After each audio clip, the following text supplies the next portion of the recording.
Cobalah aku, Tuhan, selidiki batinku dan hatiku.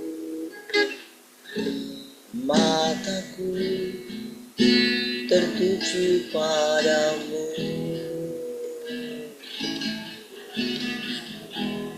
Aku cinta padamu, Tuhan. Aku rindu hadirat-Mu, Tuhan. Aku ingin selalu dekat padamu, menikmati kehadiran-Mu.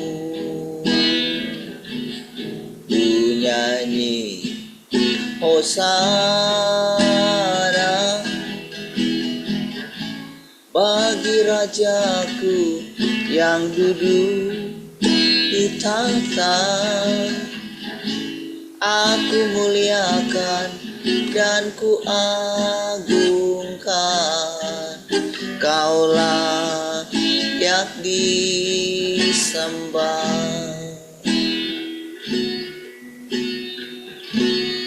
Aku cinta padamu, Tuhan. Aku rindu hadirat-Mu, Tuhan. Aku ingin selalu dekat padamu, menikmati kehadiran-Mu. Ku nyanyi Hosana bagi Rajaku yang duduk di tahta. Aku muliakan dan ku agungkan. Kau layak disembah. Ku nyanyi Hosana bagi Rajaku yang duduk di tahta. Aku muliakan dan ku agungkan. Kau layak disembah. Ku nyanyi Hosana bagi Rajaku yang duduk di tahta. Aku muliakan dan ku agungkan. Kau layak disembah. Kau layak disembah. Kau layak disembah.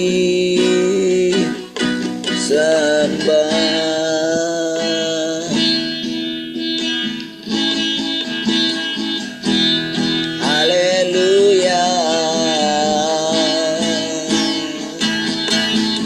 Kau layak disembah.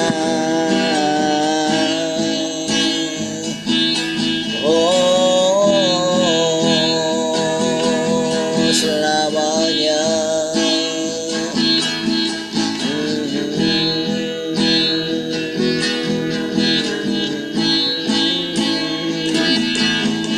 Haleluya, terpujilah Engkau selamanya.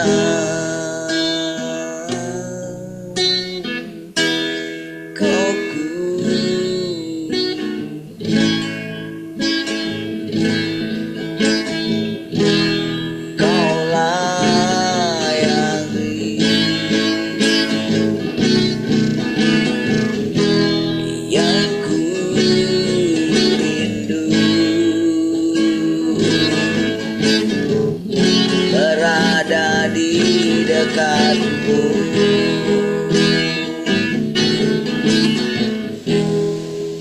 ku rindu,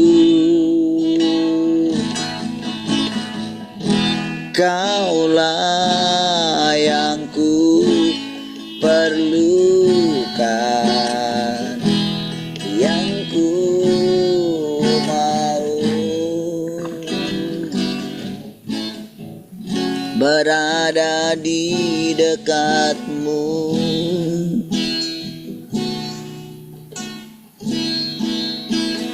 Draw me close to you,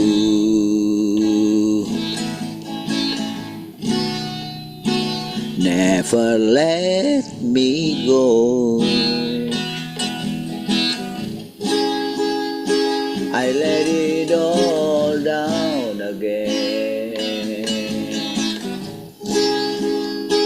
to hear you say that I'm your friend. You are my desire,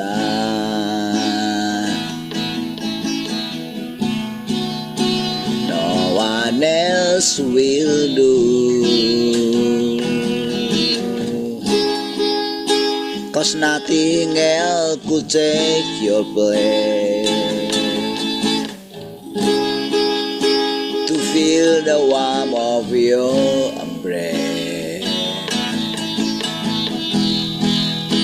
and to find a way, bring me back to you.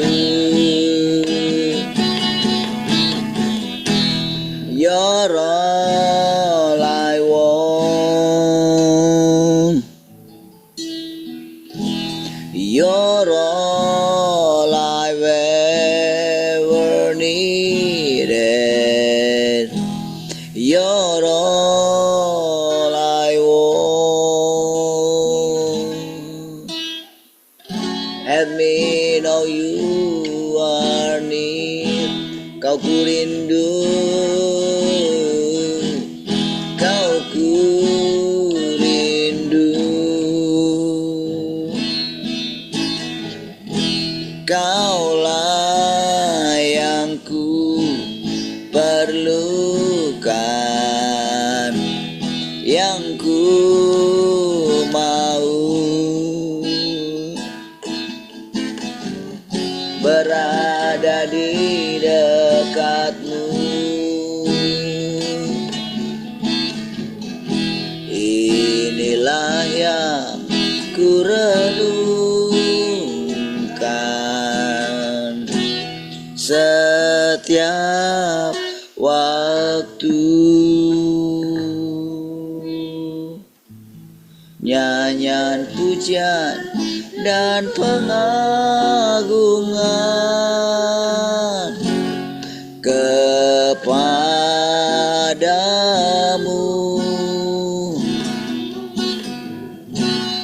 Biarlah manis kau dengar, Tuhan, manis kau dengar,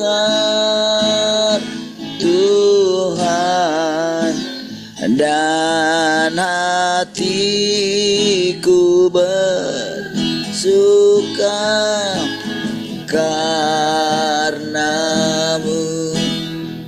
Inilah yang ku renungkan, inilah yang ku renungkan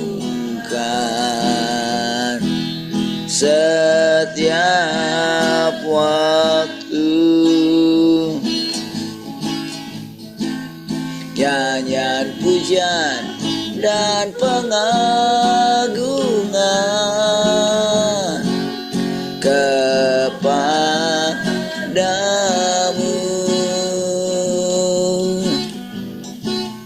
Biarlah manis kau dengar, Tuhan, manis kau dengar, Tuhan, dan hatiku bersuka karenamu, dan hatiku dan hatiku hatiku bersuka karenamu,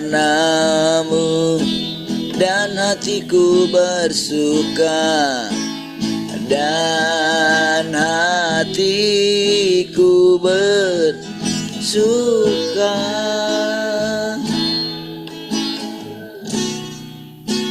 karenamu.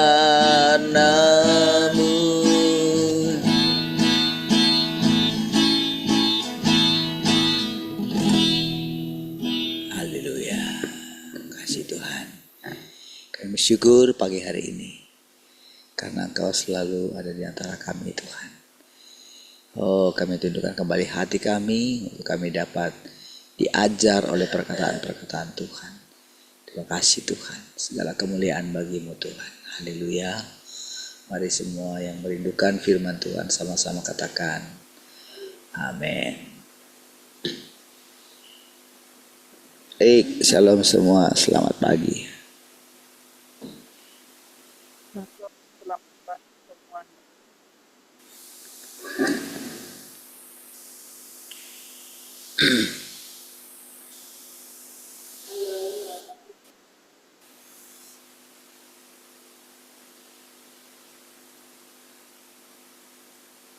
Shalom semua, selamat pagi.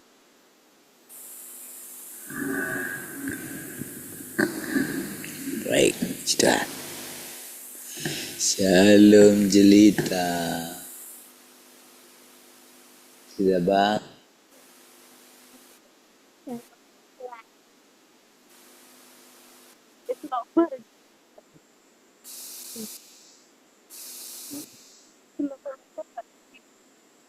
Selamat pagi.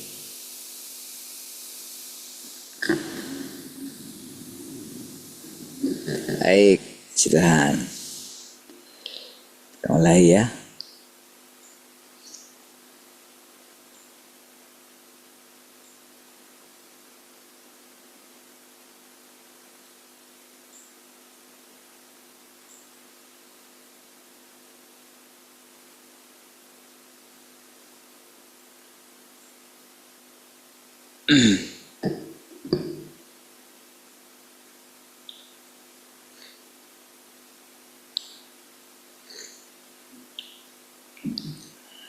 Baik. Kemarin sampai di para kontras tidak punya harapan karena mereka tidak punya kehidupan. Ini kemarin yang masalah terlalu meninggikan status ya, sehingga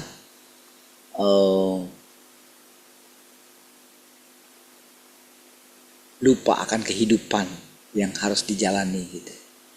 Padahal semuanya boleh dikatakan intinya itu bukan masalah apa status kita, tapi intinya adalah apakah kita memperoleh kehidupan gitu ya.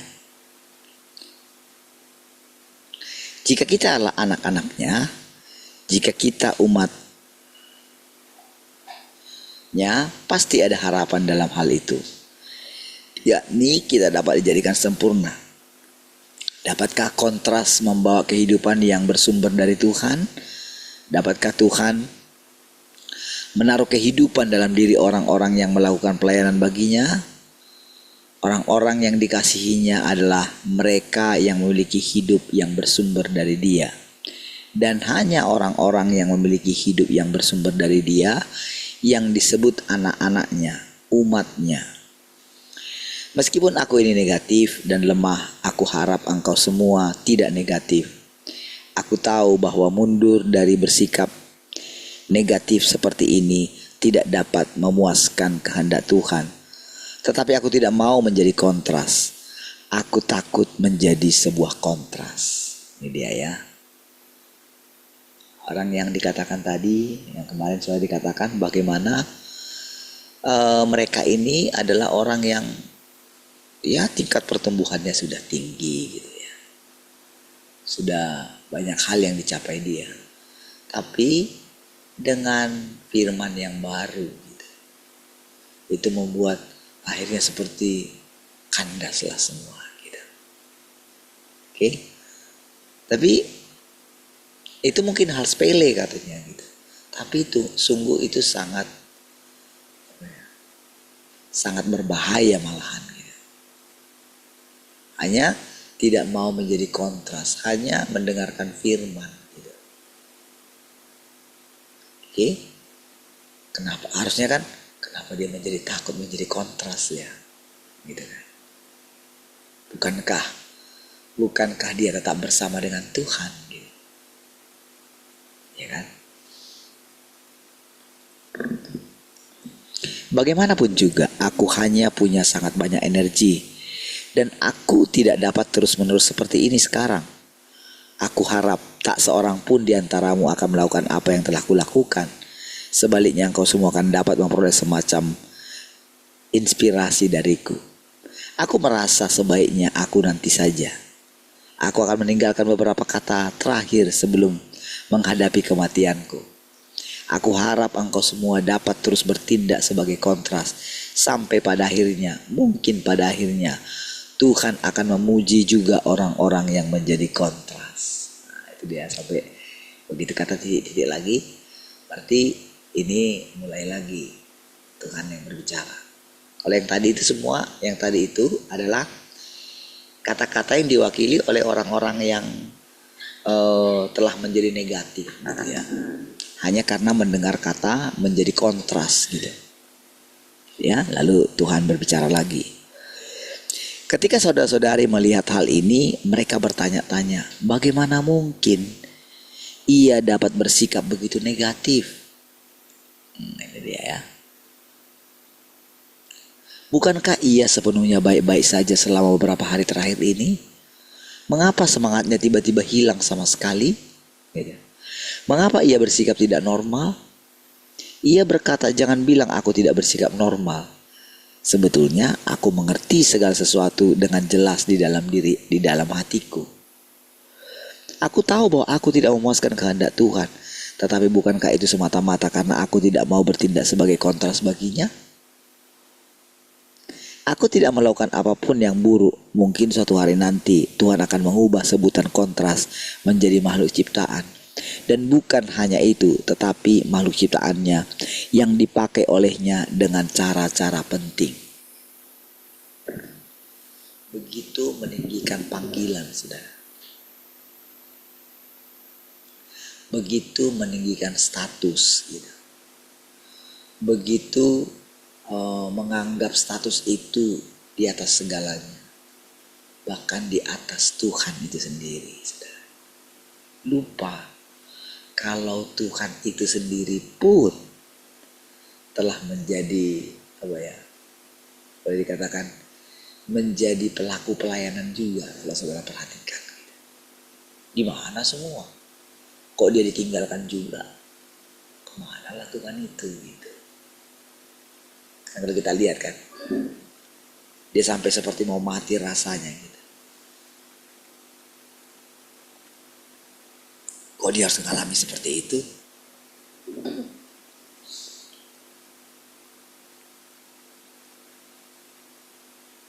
Itulah meninggikan status, saudara.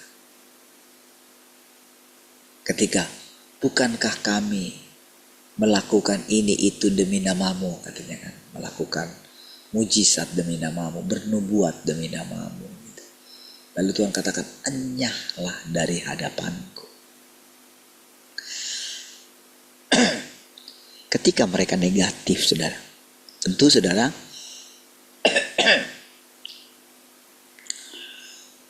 itu semua bersumber dari tidak mengenal Tuhan dengan benar, saudara.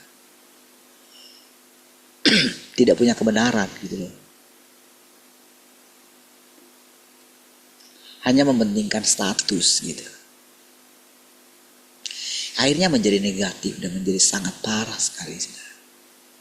Sudahlah, aku akan bersiap untuk hari kematianku. Kira-kira seperti itukah yang dialami oleh Paulus? Gitu. Sudahlah, hari kematianku sudah siap. Darahku sudah tertumpah. Apakah itu kata-kata seperti itu kata-kata Tuhan Yesus? Tidak. Bagiku telah tersedia mahkota kehidupan. Itu kata-kata Paulus. Ya dibiarkan saja. Karena juga dia dijadikan kontras gitu.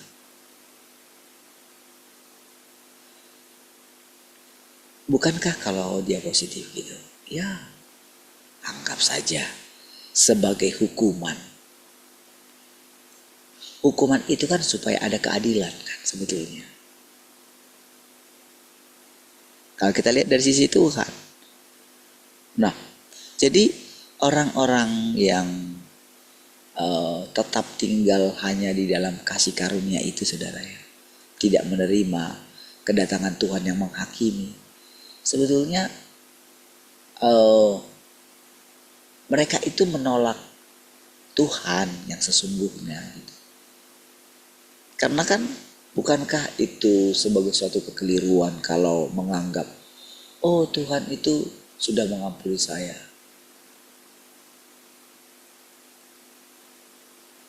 tidak diingat-ingat lagi dosa pelanggaran saya. Ya betul.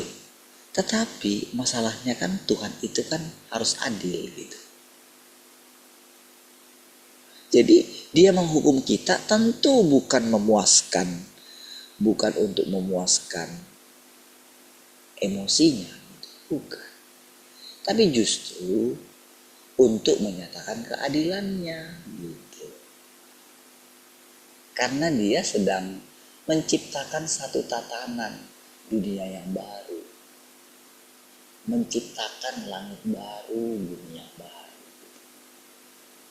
Di mana di sana tidak ada lagi orang-orang yang berhutang. Maksudnya berhutang pelanggaran. Itu sebetulnya. Jadi kalau kita melihat itu, bukankah harusnya kita itu menjadi berhikmat dikatakan kalau kita itu mau menjalani kehidupan kita ini? Bukankah Tuhan yang mengatur semua? Ya kan? Bukankah harusnya kita menjadi lebih tenang? Bukankah harusnya bisa berada di hadirat Tuhan setiap hari? Bukankah itu menjadi yang terpenting di atas semua yang lain? Ya kan? Kita harus menghadapi semua.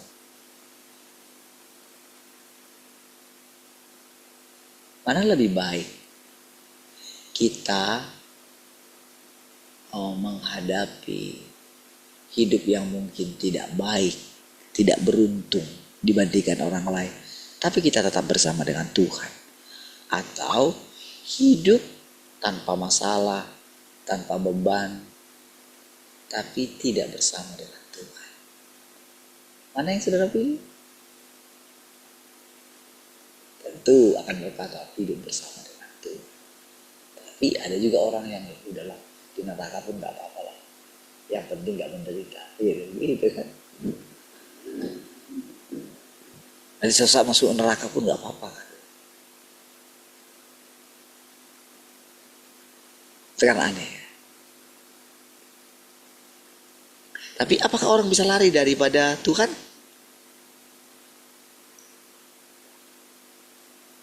Adakah dunia lain yang tidak ada di bawah kendali Tuhan? Mana ada? Bahkan di dalam kegelapan sekalipun Tuhan tetap ada. Kan? Siksaan itu menjadi lebih berat karena dia bersungut-sungut terus. Dia maki-maki. Jadi makanya dikatakan di neraka itu orang memaki-maki. Kata-kata kotor, kata-kata hujat.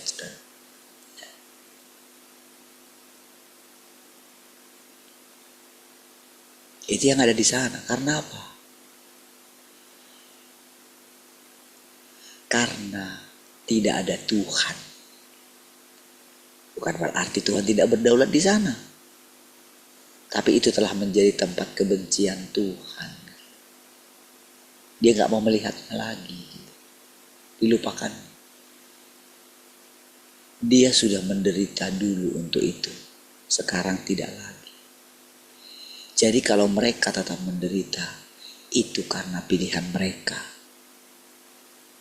Itu saudara ya, kalau kita mau mau berpikiran dengan normal gitu. Jadi coba lihat bagaimana Tuhan memanggil manusia itu, saudara. Panggil, ayo, belum capek ya gitu. Marilah kepadaku yang letih lesu dan berat-berat, belajarlah daripada aku, karena aku rendah hati.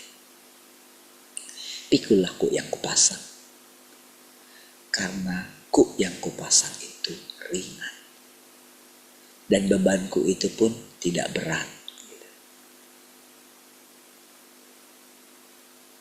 Gitu ya, kalau kita lihat. Jadi jangan hanya lihat Tuhan Yesus itu dari sisi dia bisa buat mujizat, dia Tuhan itu sendiri, gitu kan? Ya. Jadi banyak orang yang menolak sisi negatif daripada Tuhan, menolak yang buruk daripada Tuhan, menolak yang jahat daripada Tuhan.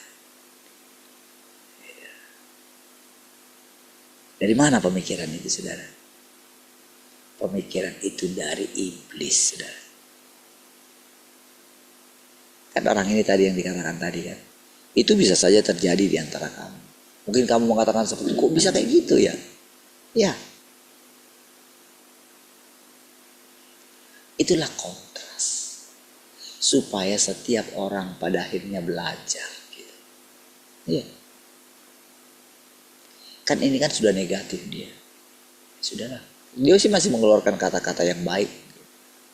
Ya, biarlah kalian mendapat inspirasi dariku. Ya, aku tidak negatif. Cuman aku tidak mau menjadi kontras. Ya, itu. Karena saudara yang didengarkan itu kan firman Tuhan. Jadi dia menolak firman Tuhan bagian yang itu. Karena dia dibingungkan oleh perkataan firman Tuhan yang lain. Karena di bagian firman Tuhan yang lain, ketika dia mengatakan tentang kontras, seolah-olah tidak ada kehidupan lagi di sana. Padahal bukankah Tuhan yang berbicara? Kan Tuhan yang berbicara. Harusnya kan kalau positif, kan ini kan firman Tuhan. Kok dia jadi lupa loh siapa firman Tuhan itu sesungguhnya. Jadi lupa, yang ngomong ini siapa sih? Kan Tuhan. Mungkinkah Tuhan salah? Mungkinkah Tuhan bisa berubah? Bahwa dia itu kasih, kan gak bisa berubah dia. Dia kan gak munafik. Sementara berkata A ternyata hatinya B. Tuhan kan gak seperti itu. Tuhan tetap adalah kasih. Kenapa dia gak mau mendengarkan saja dengan baik? Ya Tuhan, Engkau kan Tuhan. Tentu mana ada niat jahat dalam hatimu Tuhan. Semata-mata tujuan bukan menyelamatkan kami Tuhan. Harusnya kan gitu kan sikap seseorang yang terus mengasihi Tuhan. Seharusnya kan dia sadar kalau itu ujian. Ujian bagi para pelaku pelayanan. Gitu. Apapun yang dikatakan, mau Tuhan katakan kita apa, ya itu kan hak prerogatifnya Tuhan gitu. Kenapa kita mesti salahkan Tuhan dalam hal itu? Kenapa kita tidak memandang dia saja? Tuhan tahu kan hati kita kan? Tuhan tahu kan kebingungan kita gitu. Dia kan harusnya kan kita bisa bilang, iya Tuhan. Kok engkau bilang seperti itu ya? Harusnya kan bisa gitu kan? Diam aja maksudnya, diamnya itu. Bukankah kalau dia ketika ngomong kayak gini ya, ketika Tuhan ngomong tadi kan negatif tadi kan. Lalu kalau misalnya sikap dia, sikap dia dengan tetap tenang gitu. Kan waktu dia punya pikiran yang negatif, kan langsung kan di situ iblis itu muncul dia. Langsung muncul dia. Iya. Coba. Sekian lama kamu bersama dengan Tuhan. Cuma kayak gitu. Kamu jadikan kontras. Kira-kira iblis mau ngomong, kayak gitulah dulu, capek-capek aku kerja. Kamu baru berapa puluh tahun. Kamu baru hidup 60 tahun. Aku jutaan tahun.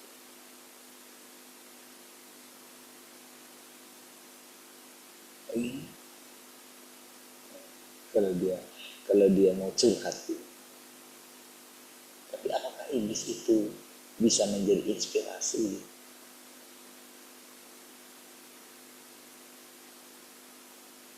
Di dalam dia nggak ada kehidupan. Dia adalah mata air yang kotor. Karena ada kelicikan di dalam dirinya, ada kecurangan di dalam dirinya. Ya, sehingga dia tetap akan dihukum terus. Bahkan dia dibinasakan. Sampai tidak ada lagi semarak di dalam dia. Iya. Sampai semua orang melupakan dan membenci dia. Itulah masa depannya iblis. Jadi saudara, ketika kita mendengarkan Tuhan, coba lihat hati kita sekarang. Apakah kita menjadi panas atau menjadi muak ketika kita mendengarkan firman Tuhan? Coba perhatikan. Sikap kita itu sangat penting, saudara. Kita yang tahu kok. Saudara yang tahu. Apakah saudara lapar dan haus akan kebenaran atau tidak? Saudara yang tahu kan. Saudara yang tahu kan gangguan-gangguan di dalam diri saudara untuk tidak fokus sama firman Tuhan. Saudara yang tahu kan. Ya saudara yang tahu sendiri. Tuhan tahu sih dia, tapi nggak perlu dia urusin. Hanya ketika engkau berurusan dengan dialah, maka Tuhan sudi berurusan dengan engkau. Hanya karena kita memandang firman lah, maka Tuhan itu menjadi nyata. Itu prosedurnya ya. Kalau kita hanyut dengan segala kebutuhan kita, ya sudah, makin menderita lah kita.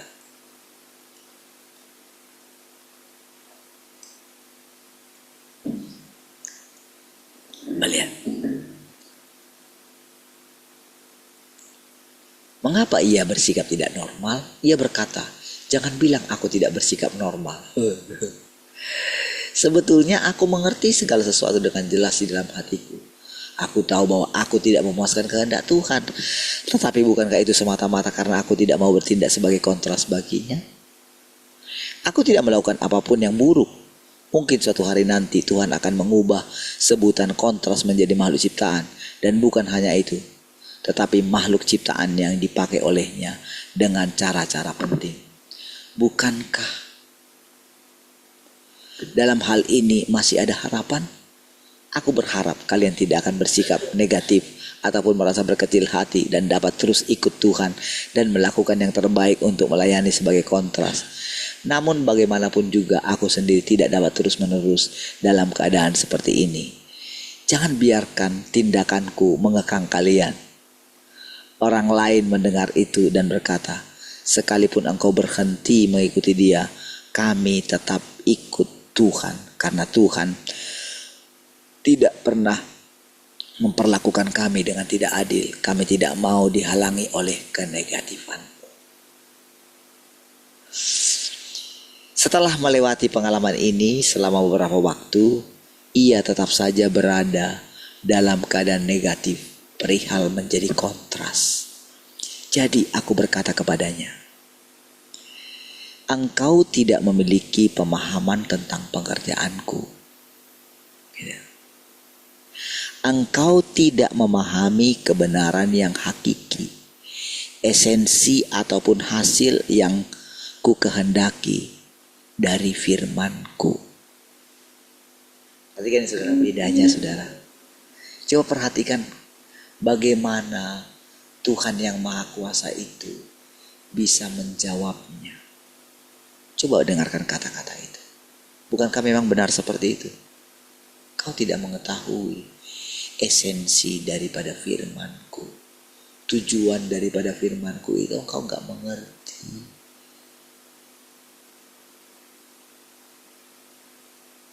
Di balik setiap firman-Nya itu saudara, disitulah pekerjaan Tuhan yang sesungguhnya saudara. Waktu sikap kita itu negatif atau positif, disitulah terjadi proses pekerjaannya. Coba lihat saudara.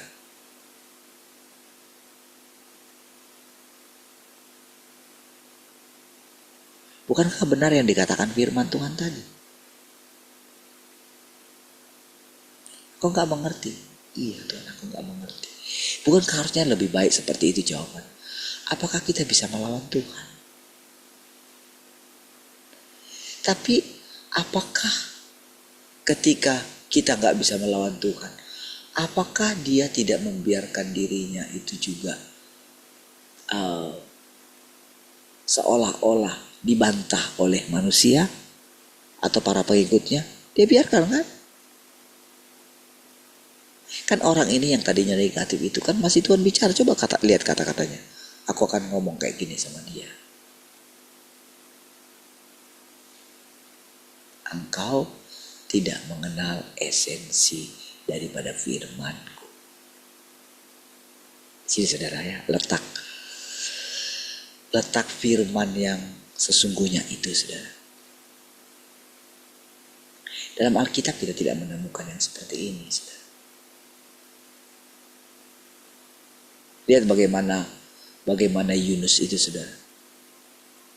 Marah sekali dia.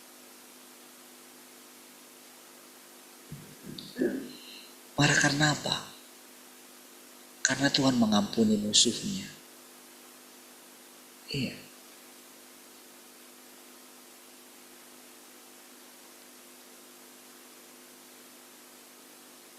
Itu kan sangat berbeda daripada yang diinginkan oleh hatinya. Yang diinginkan hatinya adalah balaskan kepada musuh umatmu. Kira-kira kayak gitu.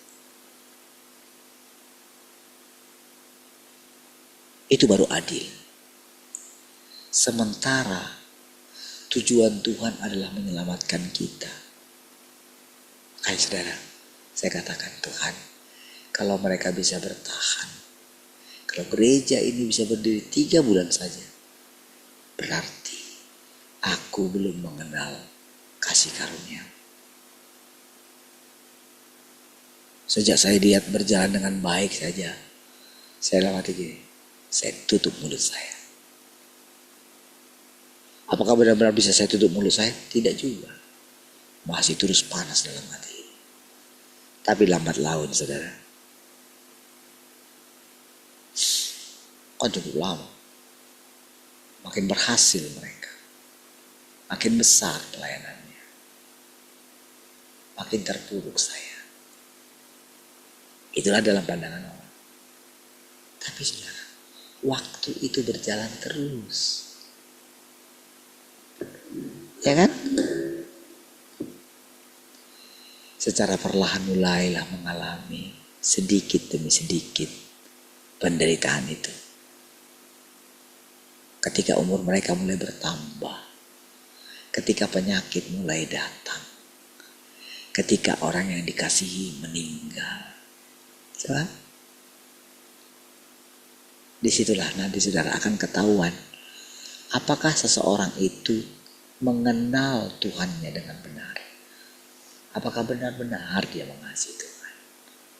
Akan kelihatan. Karena waktu ini berjalan terus. Jadi kalau kita diizinkan saudara, dikatakan menjadi kontras bagi dia. Kenapa? Apa masalah? Tuhan Yesus juga disalibkan kok. Dianggap terkutuk. Dianggap manusia terkutuk. Orang menganggap dia sebagai orang yang terkutuk. Karena terkutuklah orang yang digantung di kayu salib. Iya kan? Dia Tuhan yang mulia.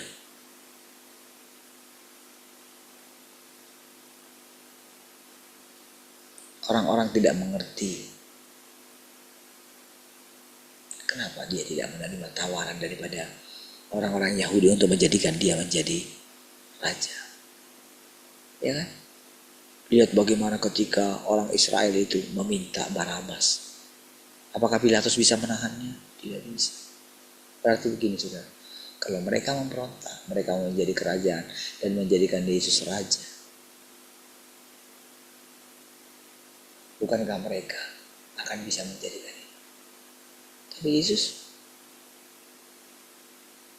kerajaanku bukan dari dunia ini. Ya, lihat itu. Ketika orang memandang kita negatif, kasihan ya. Apa yang harus kita bilang? Apa kita mau mengatakan firman Tuhan? Tangisilah dirimu, jangan tangisi aku. Ya kan, saudara?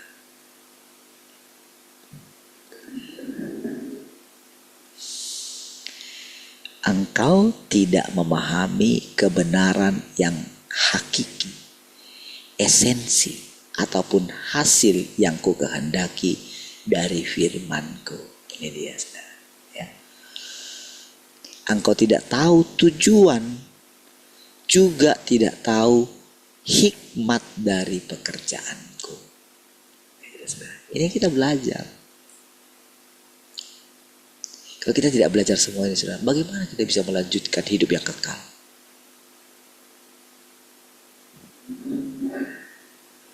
Bagaimana kita bisa menjalani hidup selama-lamanya?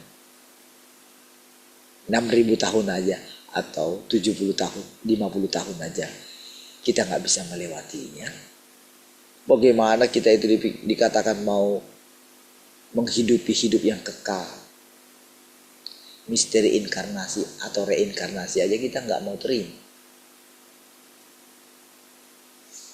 Bahwa kita melanjutkan kehidupan yang sebelumnya, kita gak mau menerimanya. Kita gak mau mendengarkannya, mengesampingkannya. Lalu bagaimana kita mengerti kalau kita sudah hidup 6.000 tahun? 6.000 tahun aja kita udah pusing. Bagaimana kalau 10.000 tahun? Bagaimana kalau 20.000 tahun? Itu belum dibilang kekal loh kalau 20.000 tahun.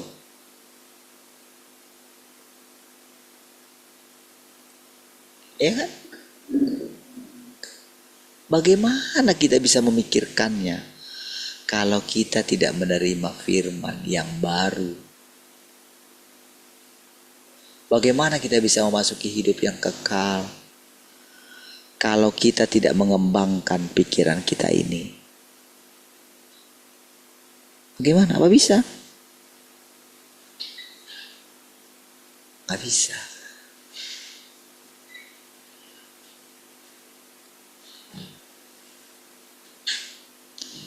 Engkau tidak memahami kehendakku. Yang kau ketahui hanyalah bahwa kau ingin mundur karena engkau sebuah kontras. Itu aja dalam pikiranmu. Bayangkan mematikannya, saudara. Hal yang sepele ini. Sepele kan? Dia bilang, apa-apalah. Enggak, aku gak mau. Itu aja dia kan. Betapa kecilnya bagi dia Tuhan itu. Apakah memang Tuhan itu seperti itu? Apakah dia bisa berubah daripada mengasihi manusia? Mana bisa berubah? Kita yang bisa berubah.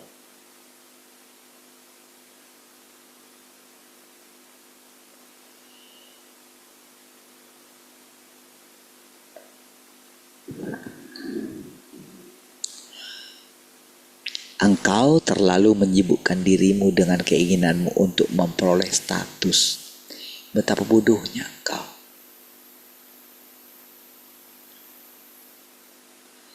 Aku telah berbicara begitu banyak kepadamu di masa lalu.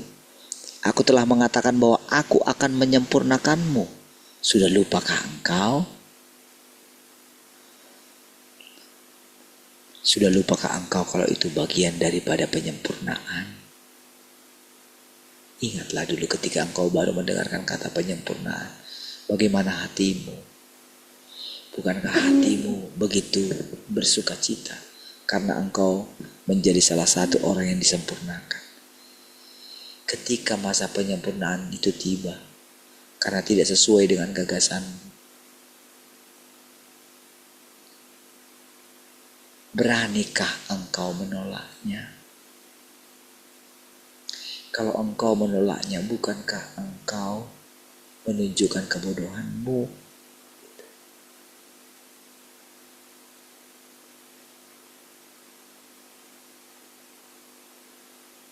Betapa kacaunya pemahaman. Kira-kira kayak gitu. Perkataan Tuhan.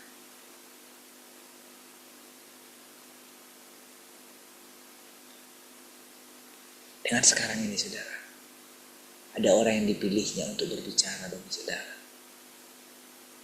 Apakah menurut saudara orang itu istimewa? Karena diistimewakan.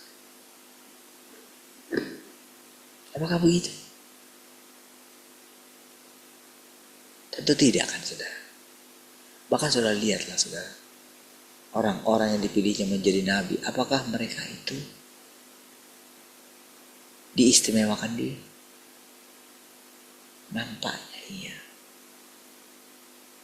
Tapi lebih seringnya dia memperlakukan seperti tidak adil. Dia harus ngomong. Sedang apa kamu di sini? Apa? Sedang apa? Apa Tuhan tidak tahu? Betapa sibuknya aku bekerja demi engkau. Semua orang sudah meninggalkan engkau. Tinggal aku seorang diri.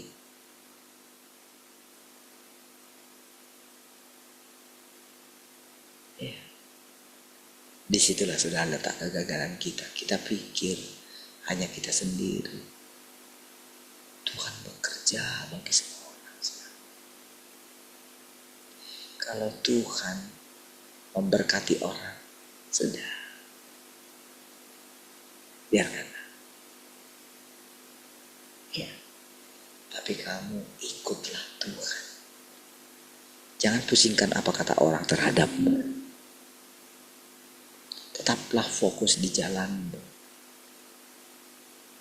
Barulah engkau akan bisa melanjutkan hidup.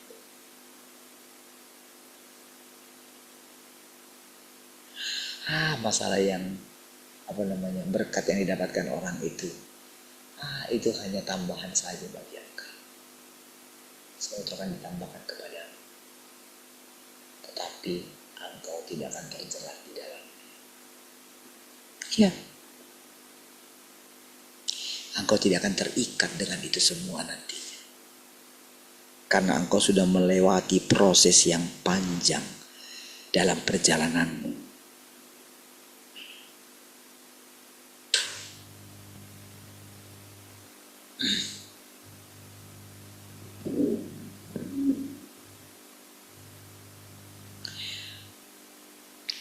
Bukankah aku terlebih dahulu berbicara tentang disempurnakan sebelum aku berbicara tentang kontras? Mana yang aku bicarakan duluan?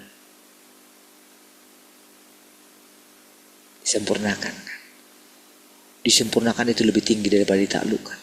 Ditaklukkan dulu baru bisa disempurnakan. Jadi kira-kira Tuhan bilang kayak gini, tahukah kamu? Dengan mengatakan itu, esensi daripada firman yang aku katakan barusan, itu artinya aku sedang menyempurnakan manusia. Bukankah harusnya engkau mengucap syukur? Kalau melalui firman itu, aku sedang menyempurnakan engkau. Jadi, berarti kan engkau merasa tahu apa artinya disempurnakan. Ya kan? Padahal ternyata kan aku gak ngerti kan. Itulah saudara orang yang merasa dirinya sudah tahu. Sehingga dia gak mau mendengarkan lagi. Disitulah saudara sikap kita itu berubah. Paling besok sama aja. Terlambat pun gak apa-apa.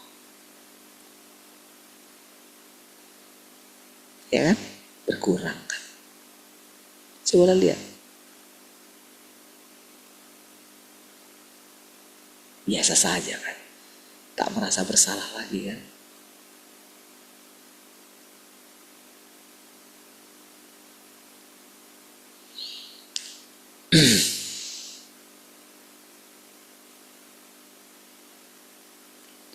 Lalu dijawab, ya benar, engkau memang berbicara mengenai hal-hal itu sebelum engkau berbicara tentang kontras. Ketika aku berbicara tentang disempurnakan, bukankah aku mengatakan bahwa hanya setelah orang ditaklukkan barulah mereka akan disempurnakan. Mereka sudah tinggi kan, seperti yang saya katakan tadi.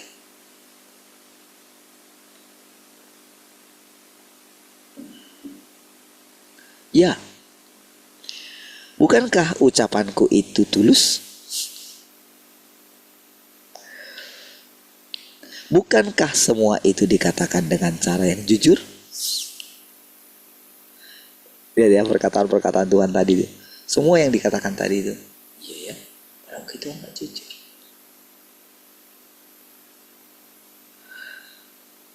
Sebetulnya saudara, kalau kita memposisikan diri kita sebagai orang yang tadi itu, saudara ya. Coba, saudara kan lihat diri saudara. Kalau sekarang, ketika membayangkan saja, karena engkau cuma mencoba memerankan peran itu mudah. Tapi ketika benar-benar menjadi kenyataan, itu tidaklah mudah. Akan banyak gejolak-gejolak dalam batin kita, saudara. Yang membuat kita malas lah. Gitu. Malas bangun lah. Gitu.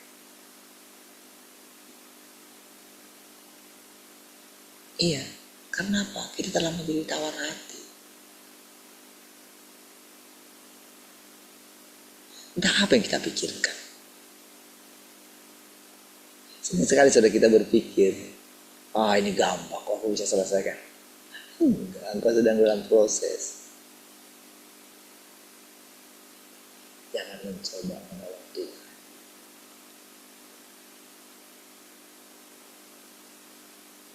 Engkau sedang menjalani satu jalan yang berbeda. Sudah. Tanggalkan kebodohan. Tanggalkan ketintalan.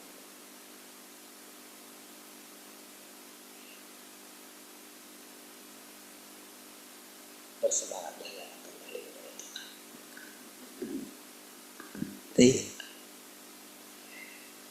Kalau firman Tuhan katakan masa di depan ini masa yang paling sulit lagi. Pahlawan pun akan menangis. Ya kan? Hanya orang yang tenang di hadirat Tuhan, berani mendengarkan firman yang baru, orang itu yang akan bertahan. Ya, orang itu yang bisa masuk ke dalam kehidupan yang kekal. Jangan iri terhadap orang-orang yang berhasil dalam hidupnya. Ya, mereka dikerumuni orang banyak, orang-orang banyak menyanjungnya. Sudah.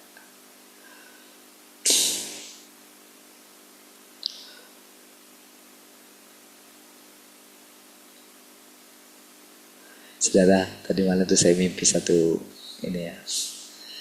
keadaan di mana orang-orang pada datang untuk membangun pelayanan ini, saudara. Iya, orang-orang lama saya lihat, orang-orang yang dulu saya pernah kenal gitu ya.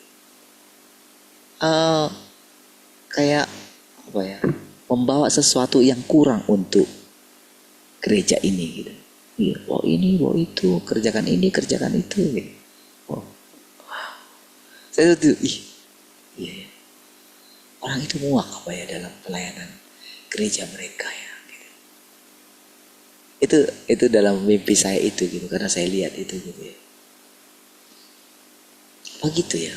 Apa orang sudah muak ya dengan apa yang mereka dengarkan selama ini gitu. Lalu mereka datang.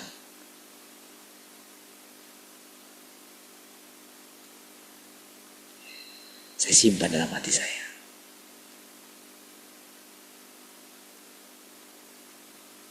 Apakah mustahil Tuhan melakukan itu? Tidak mustahil.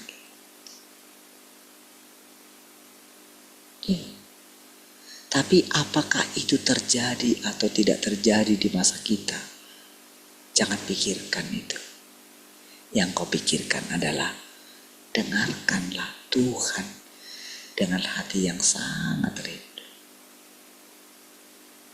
Lakukan itu setiap hari. Lihat hatimu.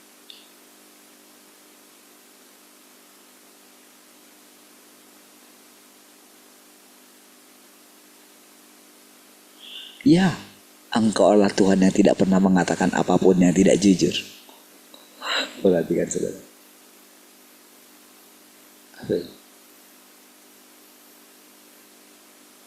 Oh, harusnya ada tak di situ ya. Tak seorang pun berani menyangkal hal ini. Dia ngomong kayak gitu loh saudara. Padahal coba bayangin saudara.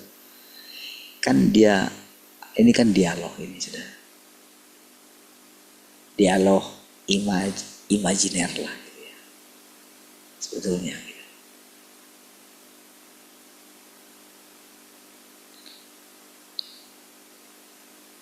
Tak seorang pun berani menyangkal hal ini. Namun engkau berbicara dengan begitu banyak cara. Bukankah caraku berbicara berubah sesuai dengan tahap-tahap pekerjaan yang berbeda? Bukankah hal-hal yang kusampaikan itu kulaksanakan dan kukatakan berdasarkan kebutuhanmu? Engkau bekerja sesuai dengan kebutuhan orang-orang dan engkau menyediakan apa yang mereka butuhkan. Memang ini benar. Jadi, bukankah hal-hal yang telah kuutarakan kepadamu menguntungkan dirimu? Apa menguntungkan? Orang aku jadi kontras. Apa untungnya jadi kontras? Lebih baik aku mati daripada aku jadi kontras. Lihat saudara, betapa liciknya iblis itu saudara. Makanya kalau Tuhan katakan misalnya, berarti kamu lebih mencintai iblis. Kembali ke sana. Itu aja Tuhan bilang. Kalau Tuhan itu tidak dengan sabar melayani orang ini. Kenapa dia dengan sabar melayani orang? Karena orang itu manusia, bukan iblis. Dia ciptaan.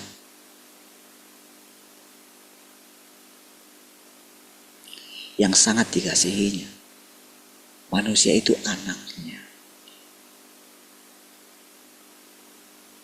Yang dirawatnya dengan penuh kasih. Seperti penanam kedelai saudara. Ketika mau membuat kecap nomor 1, ditanam seperti anak sendiri. Petani kedelai.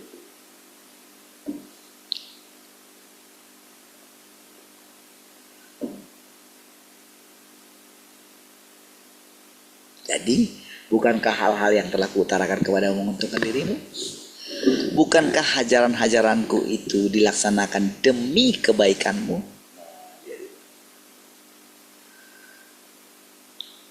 Bagaimana bisa engkau terus mengatakan bahwa semua ini adalah demi kebaikanku? Jawabnya dia lagi.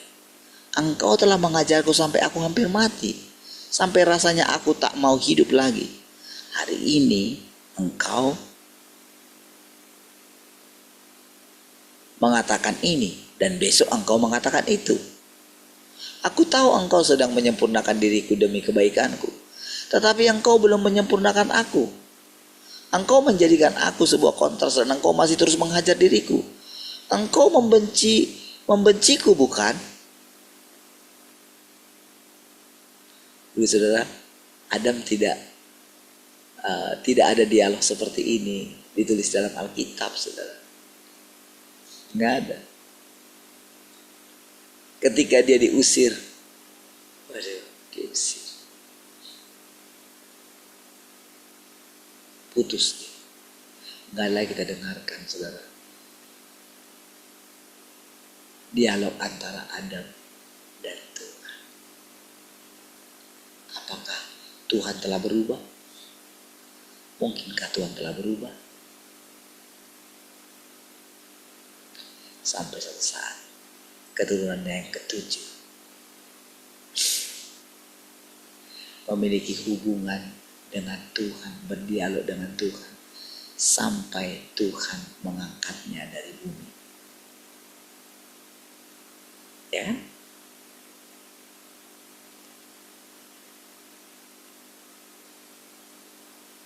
Bukankah Henok itu keturunan Adam? Ya kan? Adam masih hidup pada waktu itu, saudara.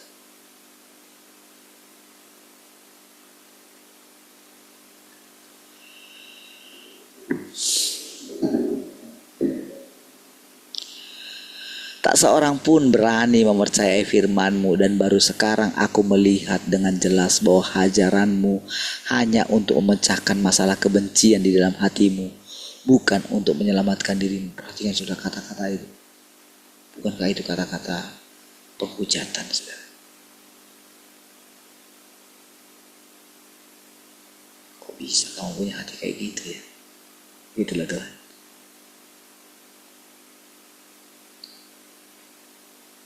Lihat bagaimana rendah hatinya Tuhan itu, bisa meladenin orang ini. Siapa orang ini? Siapa dia? Coba kira-kira tempatkan dirimu. Ketika pada satu level tertentu engkau sudah berani mengorbankan semua, tapi ternyata engkau dikatakan hanya kontras. Tersinggung gak? Sakit hati kan? Coba lihat kata-kata ini, saudara.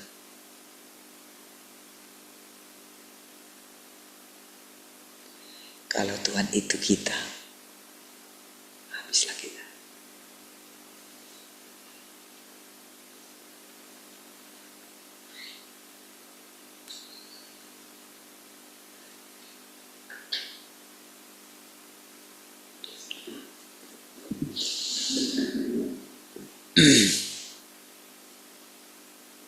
Bukan untuk menyelamatkan diriku.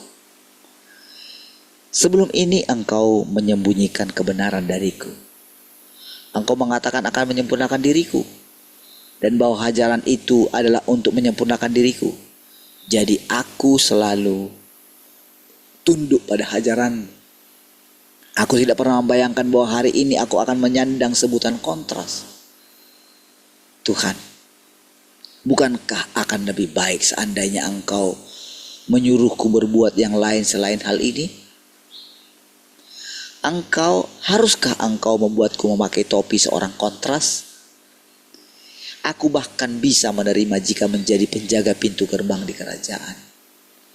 Aku telah sibuk ke sana kemari dan mengorbankan diri, tetapi pada akhirnya kedua tanganku kosong. Aku betul-betul tak punya uang 1 sen pun. Namun bahkan sekarang pun engkau mengatakan kepadaku bahwa engkau menyuruh aku bertindak sebagai kontrasmu. Semana lagi? Sampai gak punya uang sama sekali. Udah kayak gitu engkau pun masih mengatakan untuk aku berperan sebagai kontras. Macam mana lagi? Ngeri kali lah kau Tuhan. Kira-kira kayak gitu dia ngomong. Kejam kali lah kau Tuhan. Adakah sedikit yang bisa kuterima?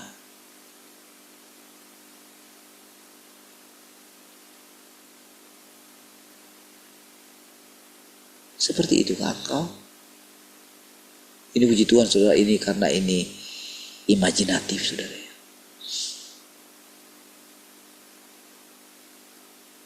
Walaupun mungkin ada di dalam Alkitab tokoh-tokoh yang mengalami seperti ini, saudara. Engkau sudah berikan, engkau ambil lagi. Apa yang maumu Tuhan? Apa sih yang kau kehendaki?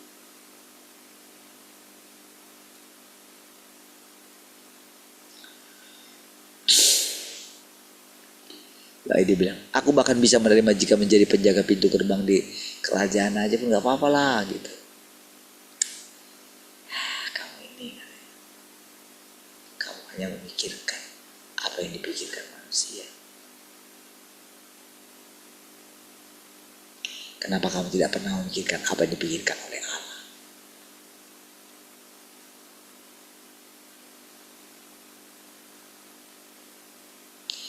Namun bahkan sekarang pun engkau mengatakan kepada aku bahwa engkau menyuruh aku bertindak sebagai kontrasmu. Bagaimana mungkin aku berani memperlihatkan wajahku? Apa yang kau bicarakan ini? Aku telah banyak sekali melakukan pekerjaan penghakiman di masa lalu, dan engkau tidak memahaminya. Apa kau tidak punya pemahaman sejati akan dirimu sendiri? Bukankah sebutan kontras juga merupakan penghakiman berdasarkan firman?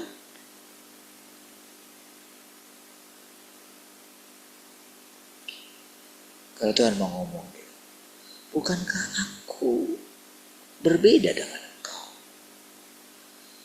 Masa aku harus tunduk? Aku Tuhan harus tunduk kepada gagasanmu? Bukankah itu satu kebodohannya? Gitu. Emang kamu bisa lebih tinggi daripada aku? Cobalah pahami sedikit lah. Kalau aku yang jadi kamu punya pikiran seperti ini, lalu kamu Tuhan punya pikiran seperti aku, kira-kira gimana sih kamu terhadap aku? Wah gitu. Cobalah.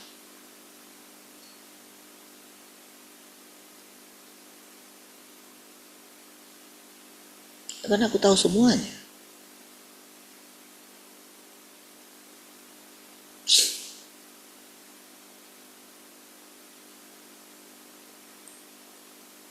Apa aku harus tunduk kepada pemikiranmu, sementara kamu itu ciptaanku? Masa aku tunduk kepada ciptaanku?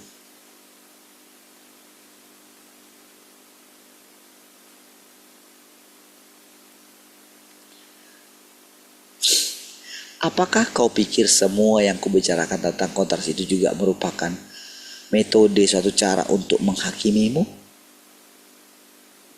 Lalu, bagaimana engkau bisa mengikuti aku? Aku masih belum merencanakan caraku mengikuti engkau. Dijawab lagi ya.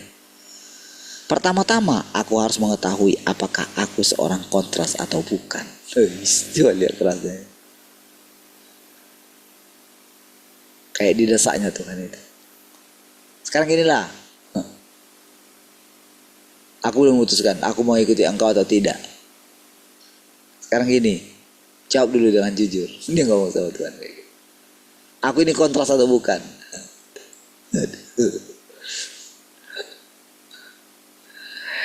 Karena Tuhan itu tidak sabar, saudara ya.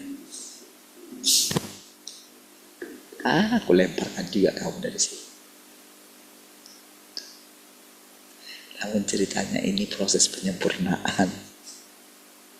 Itu masalahnya, saudara.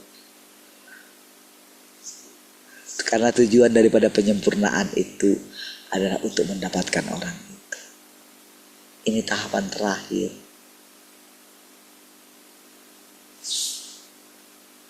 Cuman benar apa kata dia, siapakah yang percaya kepadamu?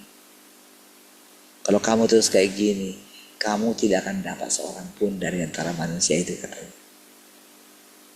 Itulah kata-kata Elia juga. Apa kamu bilang? Kamu sendiri, aku masih menyimpan 7.000 orang. Kamu kan merasa dirimu hebat kan? Kamu bisa bantai para Bali itu. Kamu kayak pahlawan, dipuji-puji orang kan? Hebat. Allahnya Elia. Oh, disanjung-sanjung kamu kan?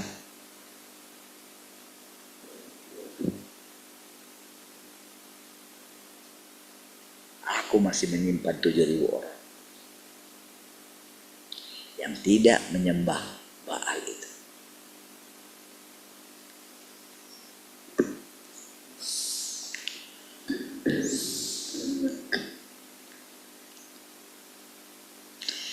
Dapatkah kontras juga disempurnakan?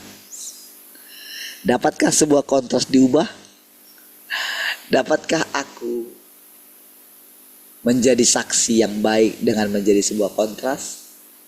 Dan kemudian menjadi seseorang yang disempurnakan, yang menjadi teladan sebagai orang yang mengasihi Tuhan dan contoh orang yang bergaul karib dengan Tuhan? Dapatkah aku disempurnakan? Belum mau jawab. Kenapa nggak dapat? Adakah yang mustahil bagi ibu?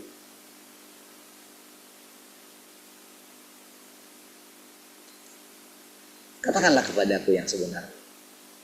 Apa kau tidak menyadari bahwa segala sesuatu selalu berkembang, selalu berubah?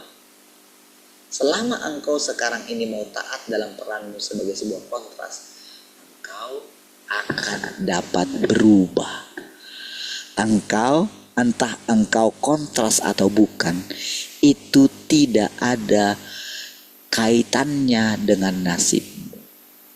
Kuncinya adalah apakah engkau mau atau tidak menjadi orang yang mengalami perubahan dalam watak hidupnya. Bisakah engkau memberitahuku apakah engkau dapat menyempurnakanku atau tidak? Selama engkau mengikuti dan taat sampai akhir, aku jamin bahwa aku dapat menyempurnakan dirimu. Jawaban Tuhan ya. Dan penderitaan macam apa yang harus ku alami? Engkau akan mengalami kesengsaraan, juga penghakiman dan hajaran berdasarkan firman, terutama hajaran berdasarkan firman yang sama dengan hajaran menjadi sebuah kontras. Jadi saudara, ada yang tanpa disadari, yang dikatakan tadi itu hal sepele saudara, tapi sangat fatal. Iya.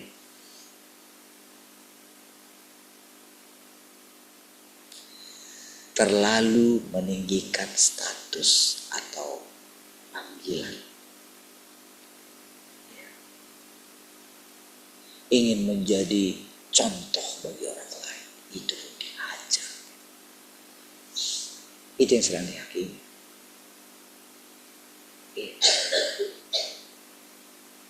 Kalau kita bisa melihat itu saudara, maka kita akan punya kekuatan berjalan bersama dengan Tuhan, baik dalam keadaan baik atau dalam keadaan tidak baik. Kita akan terus mampu berjalan bersama dengan Tuhan. Mari kita berdoa. Terima kasih Tuhan, kami bersyukur untuk persekutuan ini. Segala kemuliaan bagimu Tuhan.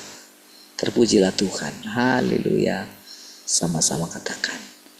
Amin.